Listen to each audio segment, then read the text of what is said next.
Hey guys and welcome! Today we're going to have a look at little Jodie. She is my carpet python, and if you have followed my Instagram you will see that I bought her at the big reptile expo in Ham a few weeks ago. Now Jodie, she has been settling in and she has been eating twice and she seems to be doing so well. So now I'm confident that she is ready to be handled. Of course, I always recommend when you bring a new snake home that you leave it alone for at least a week, preferably 2 if you can, of course.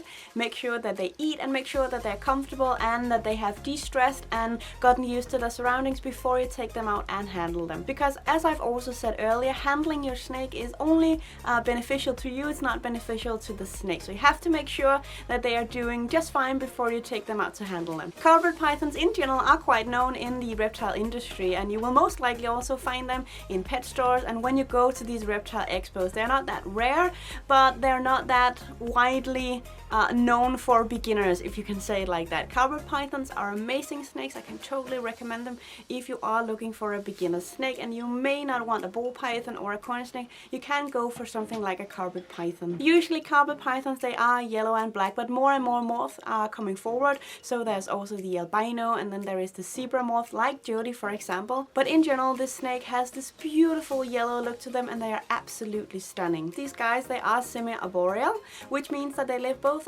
on the ground and in the trees. And of course, having a snake that is semi-arboreal, you have to make sure that your terrarium is suited for them, which means that Jodie, of course, she does have several branches that she may be able to climb on. Speaking of terrarium, why don't we just go and have a look at beautiful little Jodie and of course her setup so you can see how she is living with me. Alright guys, so this is where Jodie lives. This is her terrarium. We're gonna go a little bit closer in just a second.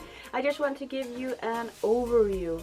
So this terrarium has, as you can see, the branches in the middle, and it has plenty of fake plants that will allow Jodie to climb around. But it also has heights on the ground to make sure that she can also go down there and hide if she wants to.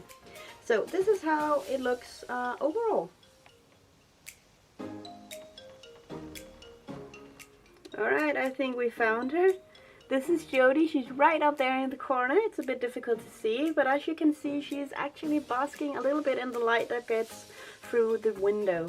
Now, carpet pythons, they don't necessarily need any light. The most important thing that they need, of course, is the heat. So you don't have to put up any specific light, but Jodie, she is doing just fine with the light coming through the window. Now I'm gonna see if I can take her out. I haven't handled her since I got her, so that's gonna be pretty interesting.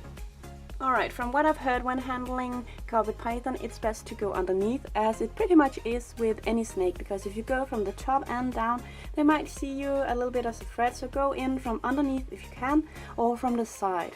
Alright, here she is. So Jodie, here she is. She's a little bit skittish. It's okay, baby.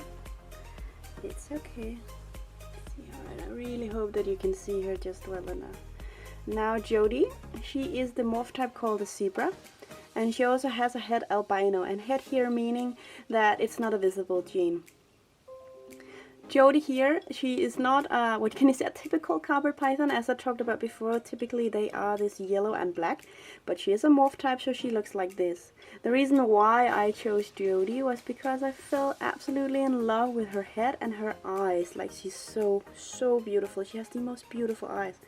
And of course she has this reddish tone to the rest of her body, if you can see that. I really hope that you can see her. She's so tiny. She has grown a little bit though.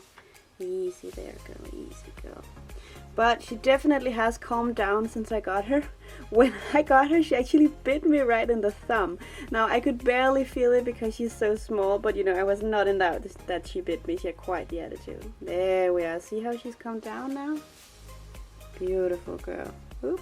Oh no, Jodie, not yet. Oh, Jodie, come on, stay with me. She looks so small and tiny right now, but I guarantee you that she will grow. The usual size for carpet pythons are around 2 meters, but trust me when I say that they can grow more. I believe some of the biggest specimens grow up to double the size, that's 4 meters, but it's not unusual for them to grow up to 3 meters. But the average size, 2 meters. Of course, I'm hoping for Jodie here to grow big. I love the big snakes, but I am sure that she will be just perfect no matter how big she is. Alright, let's get beautiful Jodie right back to her terrarium so she can enjoy it.